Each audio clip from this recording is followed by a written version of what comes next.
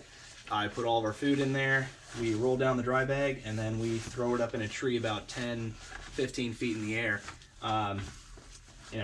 You just take some cordage and tie it to one end here, throw it over, and then just pull it over and then tie it to the other end to a tree. Next, you can kind of see here too. This is a tarp. I'm not going to take this out. This is just a 7 foot by 10 foot I use for my tent to have on the bottom there. It's kind of annoying to take in and out of the pack, so I'm not going to take it out. This is my first aid kit. This is you guys already saw my one that I use in my small pack. It's pretty comprehensive. I like it. This one's just my really nice one. I mean, I've got like the plastic skin super glue stuff in here. I've got the anti-clot stuff. Heck, I even have a ton depressor. I don't know what the heck I'll be using that for on a camping trip. But it's a pretty nice kit. Oh goodness gracious, another tarp. So in case you haven't noticed yet, I'm actually a big fan of having a couple of tarps for a couple reasons. First of all, when I do go camping with more than just me and another guy or two guys, if we've got 5 or 6 guys, it's almost always guaranteed that one of them forgot a tarp for their tent to sit on the ground. So that way there's something in between the ground and their tent bottom if there was any rain or moisture on the ground. So I always like to have a spare one just in case someone needs it. However, again, it's always nice to have this too for an extra insulator in case you are cold in your tent, if you kind of, if you need a little bit of extra coverage for yourself. If you have maybe you're on a really long trip where you're staying in your camping site for maybe a week or two, and you want to cut up all your firewood in the first day. Being able to cover up your firewood so it doesn't get wet or get dew on it in the morning can be a good way to make sure you have your fire supply ready to go at all times. Next, what are we going to pull out next? All right. Oh, sweet. So this is the MSR pump water filter. These bad boys are awesome. They can be a little finicky sometimes. You do have to take good care of them. You have to store them correctly. After every use, when you get back from a camping trip, you're supposed to boil them for about 5 minutes. The ceramic filter on the inside, you're supposed to take that out, put it inside some boiling water, let it boil for 5 minutes to help clean it, and for long periods of storage. The hose itself is about 5 feet long. It just falls into the stream or whatever lake you're using, and you just start here. I'll take it out real quick. It's not too big of a deal. Pretty simple system. The reason I say it's finicky is because on the last 2 trips I've taken it on, the hose seems to get clogged up, and I don't know if that's user error, if I'm doing something wrong, because it did that on a camping trip a few years ago, and I just kind of cleaned it and it was able to work fine for a while again. So I don't know if maybe it's just something I'm doing wrong or what, but basically, long story short, there's the end of it that goes into the water. I have a rubber band around it because a lot of times I'll attach a handkerchief around it as an additional filter in case the lake or stream I'm getting water from seems a little bit murky. And then you just unwrap that and you start going to town, basically just going with this and bumping away. No problem. This fits a standard size water bottle, so you would put your water bottle on here to fill that up, or obviously if you wanted to fill up a container, you'll just have it below this, or attach a water bottle and empty the water bottle into the container. Another nice little thing is this is actually a filter tester. If this thing can go around your filter, that means that the filter the ceramic filter is worn down enough to where you need to get a new one. Those bad boys are usually about $100, so hopefully you're not running into that issue too often. I'll put that all away later. Next, what do we got? Alrighty. Alright, so this is my nest kit. We already kind of talked about this in the 5 C's of Survival video, I believe. Be sure to check out the 5 C's of Survivability video I have on my channel as well. I'll put a link at the end. Next here.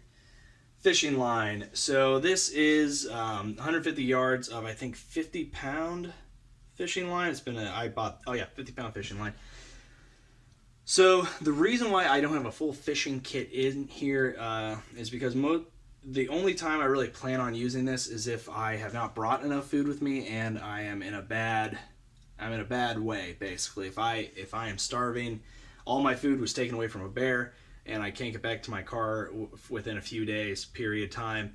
I have this in here so that way if I had to, I could rig up a makeshift fishing rod with a couple of branches and lashings, and then obviously this is the most important part, being able to actually get the fish out of the water with some fishing line.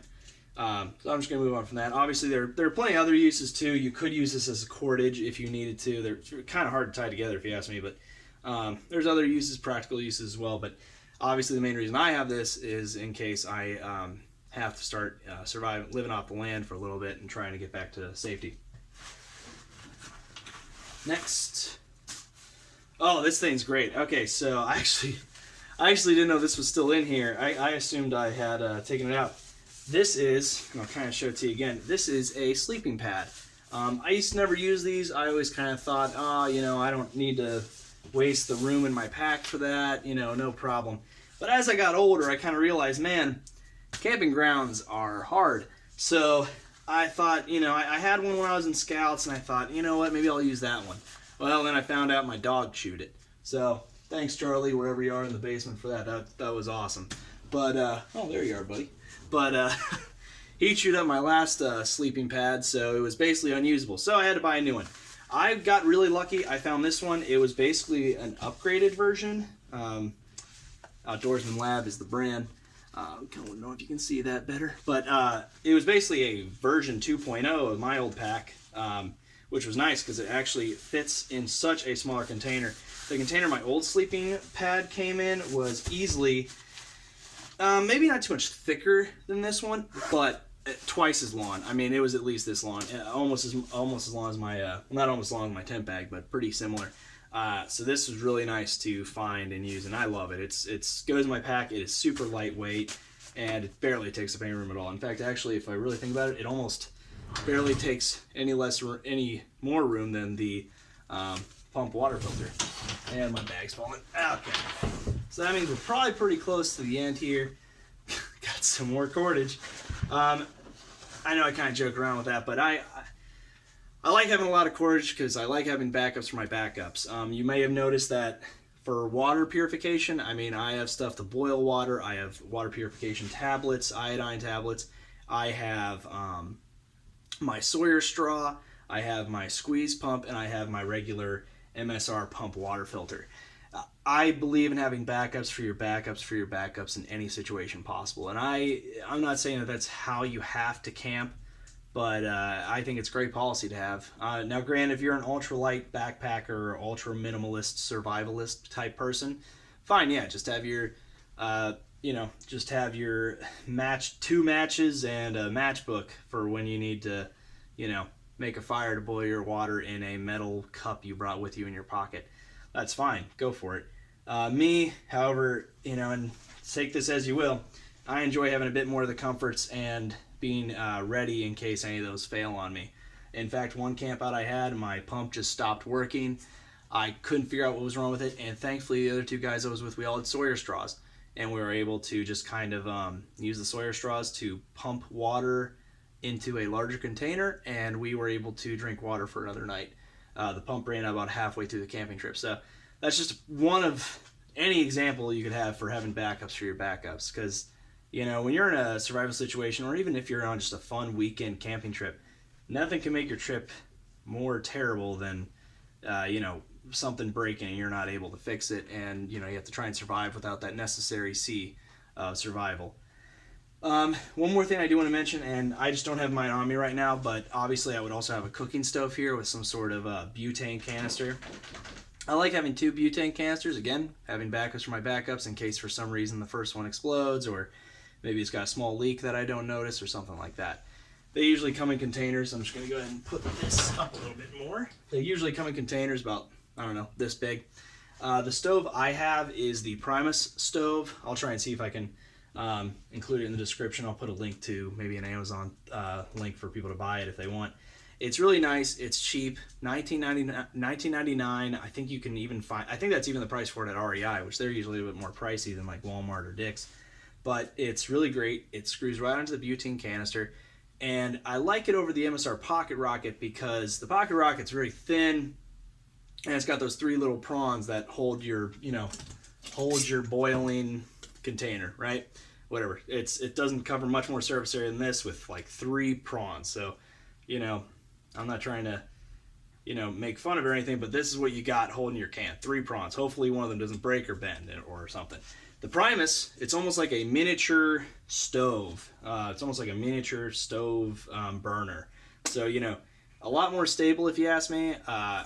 I like it a lot. I believe it actually does cook the things faster too because it has a lot more burner ports in it. Now, granted, the disadvantage of that is it probably does burn through fuel a little bit quicker. And it is a little bit bigger than the MSR Pocket Rocket. But honestly, I think it is a great, great camping stove. Very reasonably priced. $20 versus $40 or $50 for the MSR Pocket Rocket. I don't think you can go wrong.